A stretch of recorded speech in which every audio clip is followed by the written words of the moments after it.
Hey, what's up, guys? Thank you for joining me for another episode. And on this episode, I wanted to talk about Gabrielle Union. Now, Gabrielle Union, she filed a harassment complaint against America's Got Talent's producers after claims of racism on set. And last year in 2019, she made some statements about being dismissed and how there was some racism actions on the set and there was no real accountability for the things that were happening. So I'm just going to read a little bit of this article. This is from The Sun. And it says, in the filing, which was made through California's Department of Fair Employment and Housing, Gabrielle named Simon Cowell's Psycho producers Fremantle Media and NBC Universal. She also accused NBC Entertainment chairman Paul Telegdi of threatening her over plans to whistleblow what she perceived as racism on set. The complaint was filed by attorney Brian Friedman. In the filing, Friedman referenced NBC's recent remarks standing alongside the Black Lives Matter protests, writing, "When Gabrielle Union informed NBC of racially offensive conduct during the taping of America's Got Talent, NBC did not stand with her in outrage at acts of racism. Instead, NBC did not care enough to either promptly investigate Ms. Union's complaints or even ask HR to get involved. Rather, NBC stood against her and directed its outrage at Ms. Union for whistleblowing about the racially offensive conduct she experienced while working for NBC on America's Got Talent. In sharp contrast to NBC's recent statement on race, what was truly an outrage was the fact that Paul Telegdi, chairman of NBC Entertainment, actually threatened Ms. Union in an attempt to silence her from telling the truth about racist actions that took place on the show. There is no place for this type of racial bullying in the workplace, and it is going to take more than a tweet from NBC to demonstrate that NBC intends to create an environment free from racism. The filing does not explain how Mr. Telegdi threatened the actress."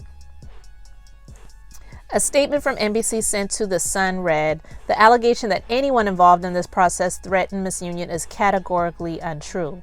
We took Ms. Union's concerns seriously and engaged an outside investigator who found an overarching culture of diversity on the show.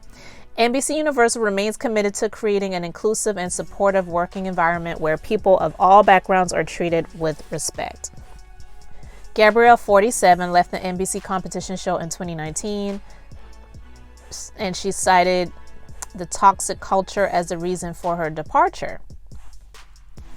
So the article continues, and I'll try to put a link to it in the description box, but I'm just going to talk about it from the standpoint of where we are right now with everything that's going on in the United States and all across the world with all of the protests that are happening in light of the tragic way that George Floyd lost his life in a public and humiliating manner by former police officer Chauvin in Minneapolis, Minnesota. Okay, so NBC Universal did state that they had an outside investigator come in and do some checking and research and all of that good stuff, and they did not see what she was complaining about. They saw a diverse culture there. And I haven't watched that show in ages. I used to watch it when it first came on, but I will definitely say that this is Simon Cowell's baby. It's his show, it's his creation. He's the boss. I'm not saying that if you're the boss that you get to harass people, that you get to humiliate people, you get to sexually, assault people or whatever. I'm not saying that those things are cool. I'm not saying that. But it is hard when you come onto someone else's platform, their business, whatever it is, where they're giving you an opportunity because they saw something in you and they gave you an opportunity, and then you are coming in with a lot of entitlement, shall we say? I'll just put it like that. It's hard for anyone to want to continue to have you around. I'm no Simon Cowell, but I'm the owner of a business, and I can tell you that when there have been people that have worked in my business where I felt like I was stepping on eggshells, even though I wasn't smoking around them or making anyone, feel uncomfortable or whatever. But if I feel like it's becoming all about you versus the outcome that we are all here working towards to see happen, then I don't really need you as a part of my business, and you don't need to work here anymore. And I just kind of feel like Gabrielle Union was a bit difficult, and they decided to let her go. But here's the thing. She wasn't the only one that they let go. They also let go of Julianne Hough, and she's a white woman. So in my opinion, because Gabrielle Union came out, maybe it was almost a couple of months ago, and she made a statement about how a lot of actors and actresses are living paycheck to paycheck, and that they're struggling right now due to the pandemic and the loss of opportunities. Was she talking about herself? Possibly.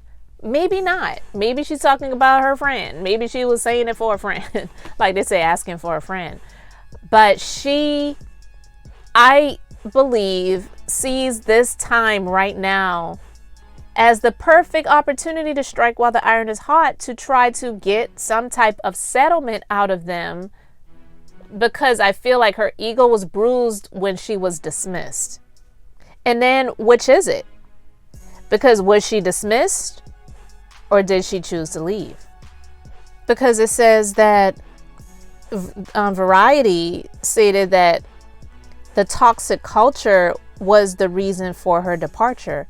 So if the toxic culture was the reason for her departure, then she chose to leave.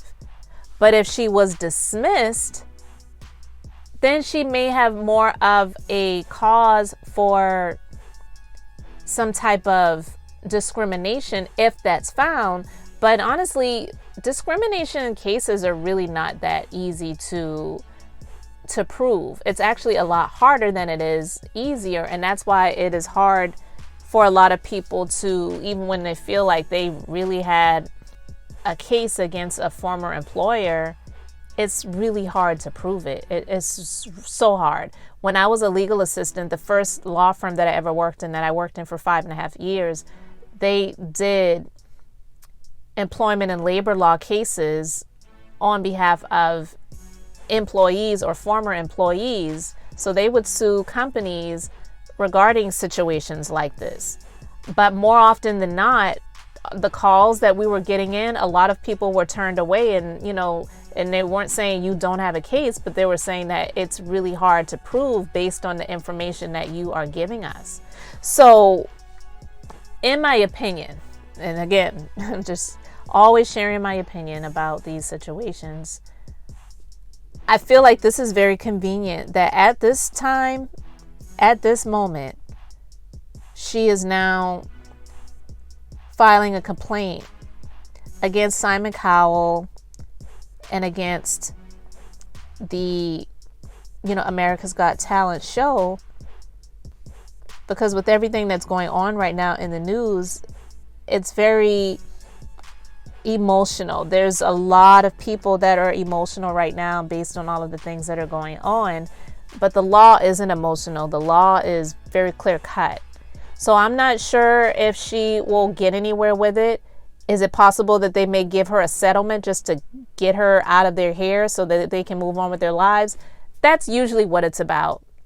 Usually things like this don't even make it to court, but it's about forcing the other's hand, forcing the defendant's hand, seeing if they can come to some sort of agreement and come to some sort of settlement so that she can get some cash and just move on with her life. And I just feel like this is a cash grab for her because of what's going on right now, the climate in the United States and in the world today, where there's a lot of aggression, there's a lot of emotions, there's a lot of hurt, there's a lot of talk about racism, more so now than ever on an everyday basis, that it's the perfect time for her to do something like this. So those are just my thoughts about it. But you guys, you're welcome to have your own opinions, and you can let me know respectfully in the comment section and we can talk about it. So guys, that is it for this episode. I am the Minister of Beauty, here to share the Bible. That's business, inspiration, beauty, life, and enjoyment. So thank you so much for supporting this podcast. And thank you so much for liking, commenting, sharing, and subscribing. And until the next episode, have an amazingly blessed and beautiful day.